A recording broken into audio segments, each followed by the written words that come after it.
Assalamualaikum teman-teman, kembali lagi dengan Vida Sandi Suryaman di channel YouTube Vida Bacain Buku. Bagaimana kabarnya? Mudah-mudahan selalu baik dan dalam lindungan Allah selalu ya. Sekarang kita lanjutkan lagi membaca buku Stop Berdalih dari Brian Tracy bab 14, Disiplin Diri dan Pemecahan Masalah. Mari kita mulai. Bismillahirrahmanirrahim. Kutipan, pengalaman bukanlah apa yang terjadi terhadap seseorang.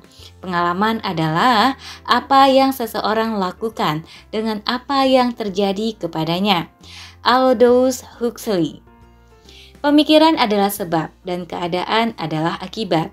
Oleh karenanya, kualitas pemikiran Anda sangat menentukan kualitas kehidupan Anda. Prinsip mental terbesar adalah Anda menjadi apa yang paling sering Anda pikirkan. Orang-orang papan atas dalam segala bidang secara intensif berorientasi pada solusi. Di sebagian besar waktu mereka memikirkan solusi. Alih-alih terperosok ke dalam pemikiran siapa melakukan atau siapa tidak melakukan sesuatu atau hal lain, orang-orang paling sukses dalam segala bidang berkonsentrasi pada solusi serta apa yang bisa dilakukan untuk memecahkan masalah.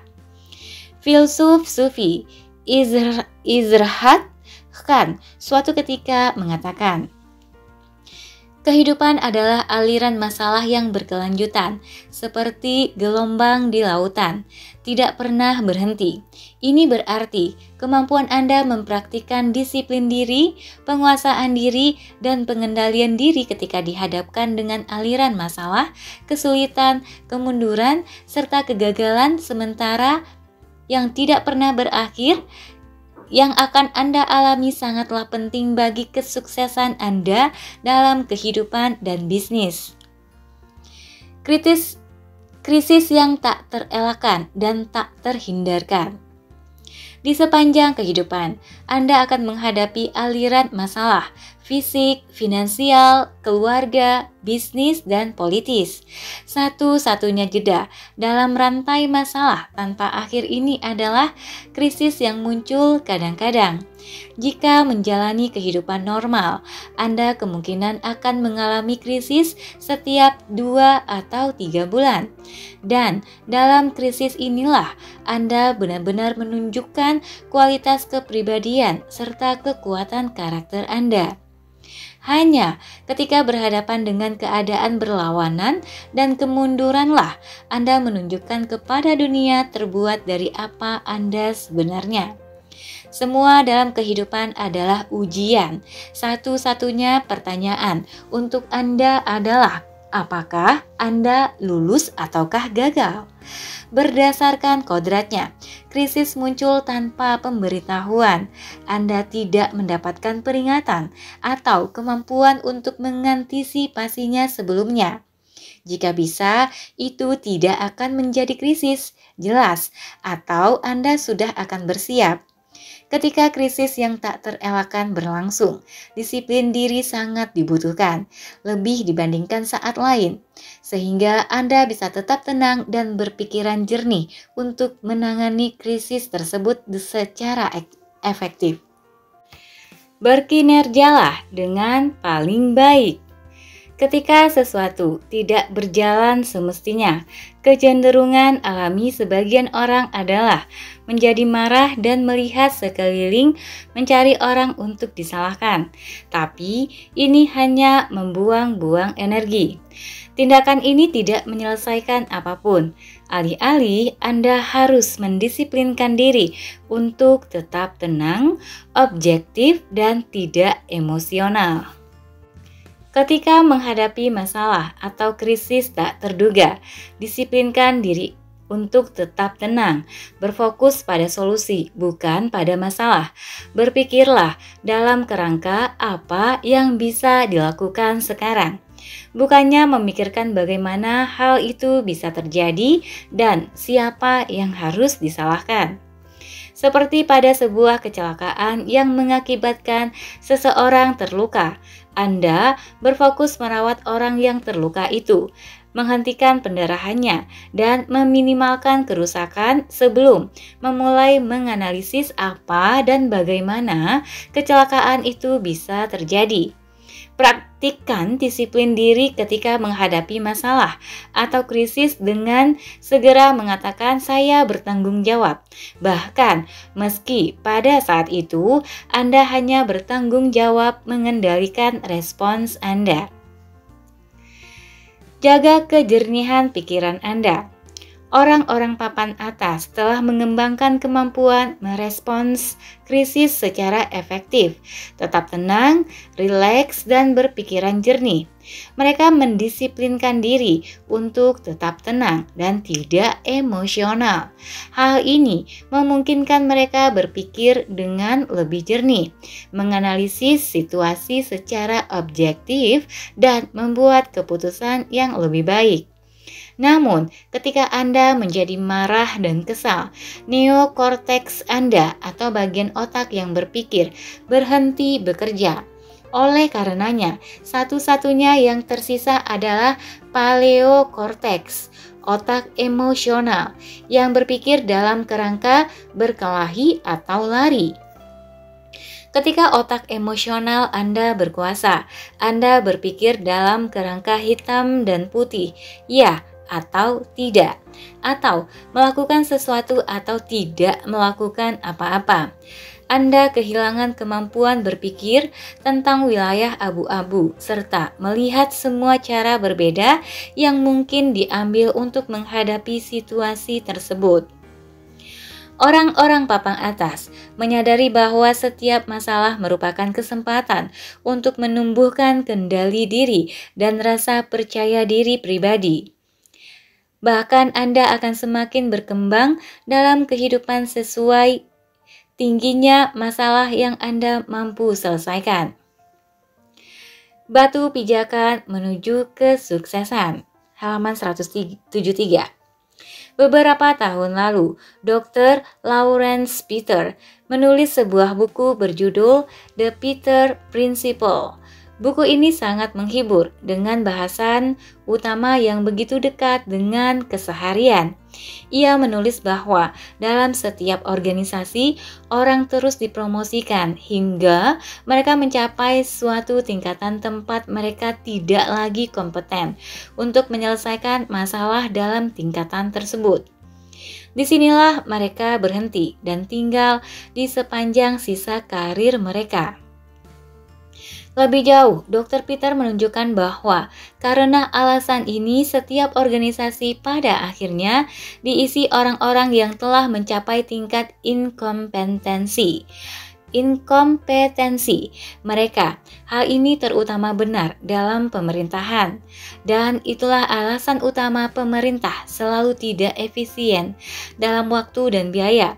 Kesulitan menyelesaikan segala sesuatu, hal ini biasanya benar dalam birokrasi besar manapun. Dalam kehidupan pribadi Anda sendiri, Anda terus naik dalam perusahaan dan profesi Anda dalam proporsi langsung terhadap kemampuan Anda memecahkan masalah serta mengambil keputusan yang diperlukan pada masing-masing tingkatan karir. Berita baiknya adalah jika pada sebagian besar waktu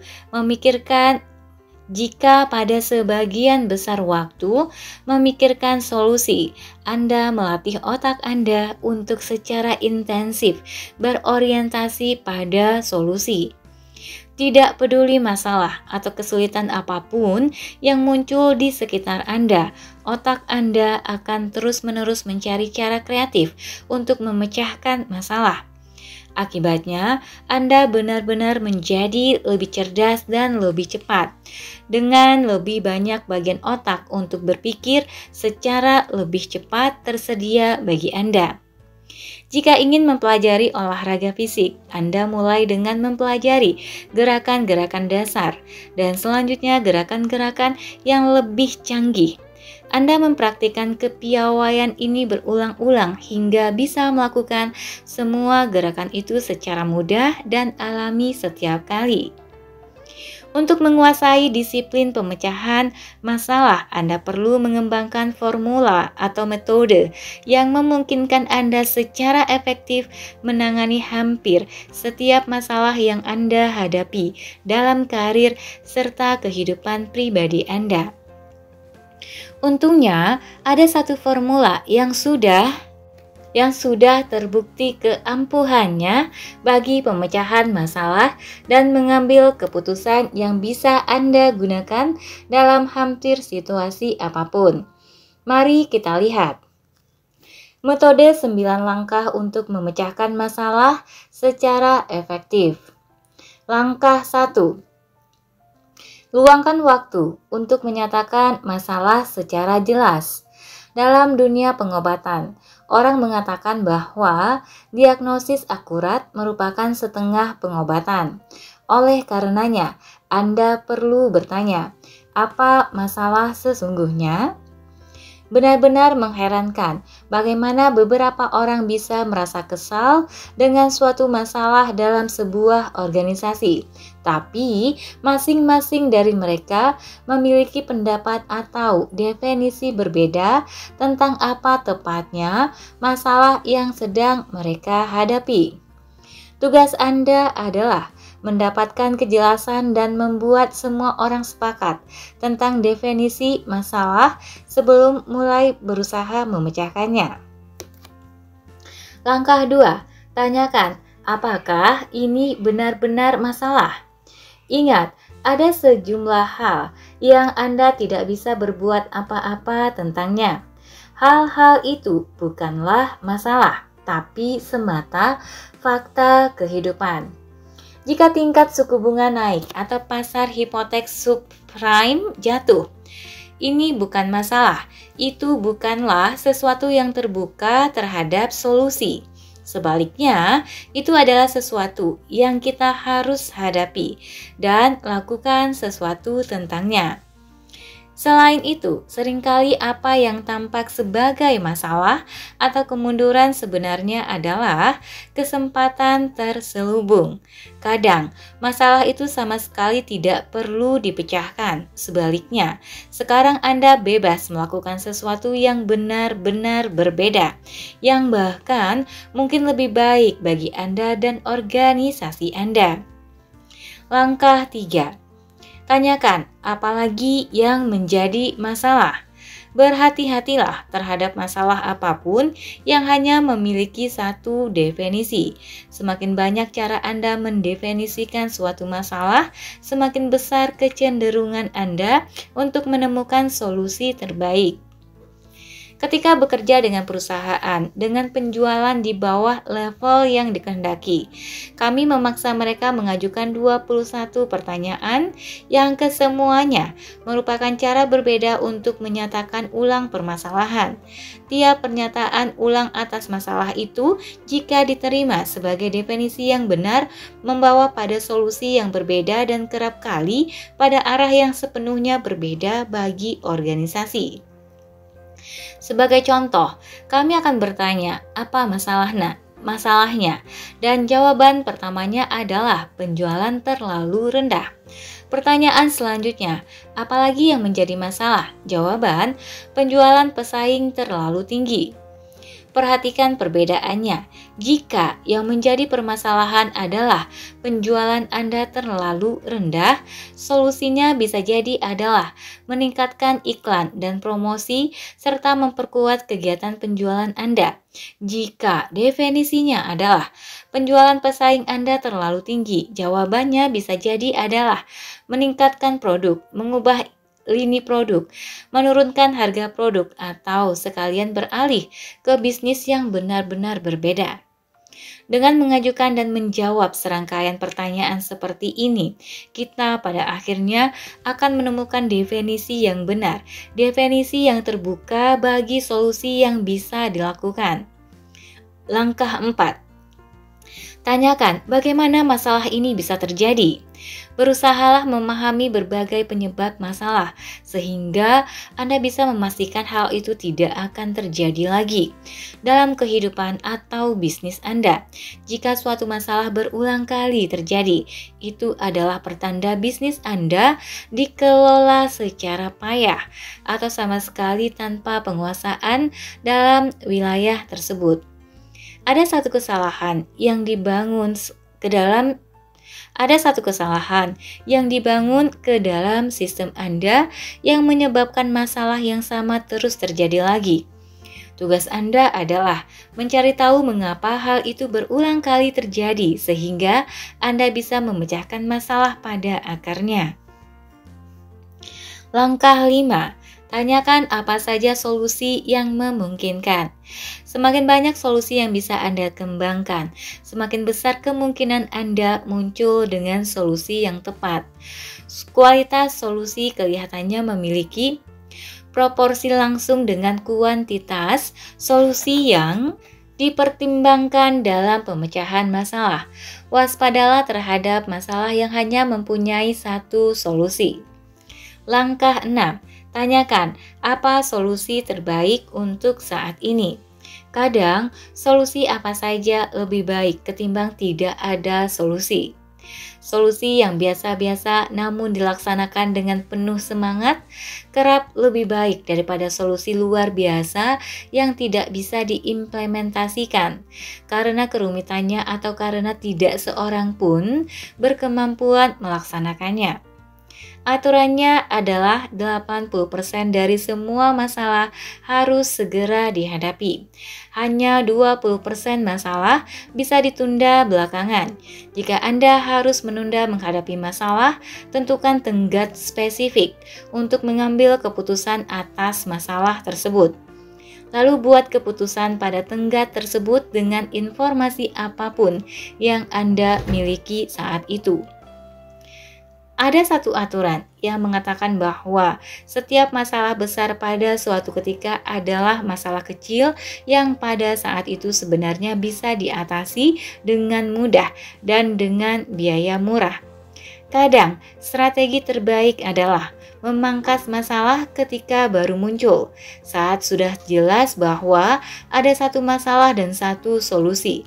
Lakukan apa yang harus dilakukan dan lakukan dengan cepat. Langkah 7. Ambil keputusan. Bila satu solusi apa saja, lalu putuskan. Pilih satu solusi apa saja, lalu putuskan suatu tindakan. Selalu tanyakan, apa tindakan kita selanjutnya? Apa yang akan kita lakukan sekarang? Langkah 8. Berikan tanggung jawab. Siapa tepatnya yang akan menjalankan solusi atau elemen berbeda dari solusi? Lumrah suatu kelompok bertemu untuk memecahkan satu masalah dan menyepakati satu solusi. Tapi ketika kelompok itu bertemu lagi 2 minggu kemudian, ternyata tidak terjadi apa-apa. Kenapa bisa begitu? Karena tidak seorang pun secara spesifik diminta bertanggung jawab menjalankan keputusan. Langkah 9. Tetapkan ukuran bagi keputusan. Apa yang Anda coba raih dengan keputusan ini dan bagaimana Anda akan mengukur hasilnya? Bagaimana Anda akan tahu solusi tersebut berhasil? Semakin akurat Anda bisa menentukan hasil yang Anda ingin raih dengan solusi tersebut, semakin besar pula kecenderungan Anda untuk meraihnya. Imbalan besar. Imbalan utama yang Anda peroleh atas penyelesaian masalah adalah kesempatan untuk memecahkan masalah yang lebih besar dan lebih penting. Tingkat bayaran dan kecepatan promosi serta pergerakan karir Anda ke depan sangat ditentukan oleh kepiawaian Anda dalam menyelesaikan masalah. Semakin Anda berfokus pada solusi, semakin banyak pula solusi yang akan muncul dalam benak Anda, dan semakin berharga pula kontribusi Anda bagi organisasi Anda. Sisi balik penghargaan diri adalah apa yang disebut sebagai kemanjuran diri. Tingkat kemanjuran diri Anda didefinisikan sebagai seberapa kompeten Anda merasa bisa memecahkan masalah dan meraih tujuan. Semakin Anda merasa kompeten untuk memecahkan masalah serta kesulitan dalam kehidupan sehari-hari, semakin Anda menyukai diri sendiri. Semakin Anda menyukai diri sendiri, semakin percaya diri dan kompeten pula Anda dalam memecahkan masalah yang bahkan lebih besar dan mendapatkan hasil yang lebih penting. Penentu kesuksesan Anda. Dalam pekerjaan, kemampuan Anda memecahkan masalah sangat menentukan semua yang Anda raih. Orang yang hebat dalam memecahkan masalah adalah sebagian orang yang paling berharga serta dihormati dalam setiap wilayah. Karena alasan itulah, kesuksesan didefinisikan sebagai kemampuan menyelesaikan masalah. Hal ini juga berarti bahwa kebahagiaan adalah kemampuan untuk memecahkan masalah. Kepemimpinan adalah kemampuan untuk memecahkan masalah. Jika mempraktikkan disiplin diri serta pengendalian diri di hadapan masalah dan krisis dari hari ke hari yang tak terelakkan serta tak terhindarkan, Anda pun menjadi lebih kompeten dan efektif dalam semua hal yang Anda lakukan. Anda akan dihormati dan dihargai oleh semua orang di sekeliling Anda. Anda akan merasakan kekuatan serta kompetensi pribadi yang amat besar. Dalam waktu singkat, Anda akan menjadi salah satu orang paling berharga dalam organisasi Anda. Latihan tindakan. 1. Memecahkan masalah mirip dengan memecahkan persamaan matematis. Hal itu bisa dipelajari dengan latihan dan pengulangan. Mulai dengan menentukan masalah terbesar yang Anda hadapi hari ini. 2. Terima tanggung jawab penuh untuk memecahkan masalah yang Anda hadapi dalam pekerjaan sehari-hari. Kemudian pikirkan solusinya. 3. Definisikan masalah pribadi atau bisnis terbesar Anda secara jelas. Tulis apa masalahnya sesungguhnya. 4. Mengapa ini menjadi masalah? Mungkinkah ini kesempatan terselubung? Jika ya, kesempatan atau pelajaran apa yang mungkin terkandung dalam masalah ini? 5. Apalagi yang menjadi masalah? Mungkinkah masalah sebenarnya adalah sesuatu yang lain, sesuatu yang Anda mungkin tidak ingin hadapi? 6. Apa saja solusi yang mungkin, apalagi yang bisa menjadi solusi?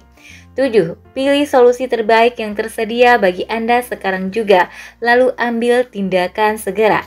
Oke teman-teman, sampai di sini untuk bab 14-nya. Semoga bisa membantu teman-teman dalam menyelesaikan semua masalah. Karena ini cukup panjang, nanti bisa diulang rekamannya atau cek langsung di bukunya tahap demi tahap langkah menyelesaikan masalah. Dan jangan lupa, hidup ini memang hanya melompat dari satu masalah ke masalah yang lain. Karena itu tetap belajar untuk menghadapinya. Dan sampai ketemu di bab 15. Terima kasih atas waktunya, semoga bermanfaat. Assalamualaikum warahmatullahi wabarakatuh.